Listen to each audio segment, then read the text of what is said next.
മഹാപ്രളയത്തിൽ അകപ്പെട്ടു പോയവർക്ക് താങ്ങും തണലുമായി നിന്ന മാത്യു എബ്രഹാമിനും Joy Alukkas manager Shelton V റാഫേലിനും ക്രിസ്ത്യൻ പ്രസ് അസോസിയേഷൻ ഏർപ്പെടുത്തിയ സേവനരത്ന അവാർഡിന് അർഹരായി.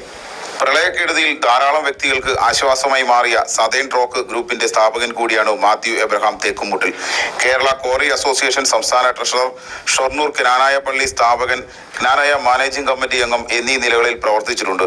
കൂടാതെ പ്രളയക്കെടുതിയിൽ കഷ്ടപ്പെടുന്നവർക്ക് താങ്ങും തണലുമായി പ്രവർത്തിക്കുകയും ചെയ്തു. ഇതാണ് മാത്യു എബ്രഹാം തേക്കുമുട്ടിലെ അവാർഡിന് അർഹനാക്കിയത്. പ്രാർത്ഥനയോടുകൂടിയുള്ള പ്രവർത്തനമാണ് മനുഷ്യ ജീവിതത്തിൽ എല്ലാ കാര്യങ്ങളും ചെയ്യുന്നത്, സക്സസ് ആവുന്നത്. നമ്മൾ ഏൽപ്പിച്ച ജോലി കൃത്യമായി ചെയ്യുവാൻ നമ്മൾ ബാധ്യസ്ഥരാണ്.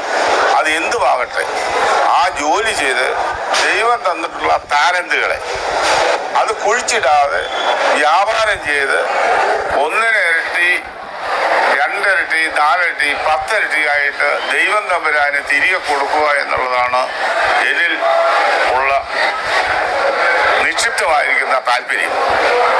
അത് ദൈവം ഇന്നുവരെയും നടത്തിയിട്ടുണ്ട്.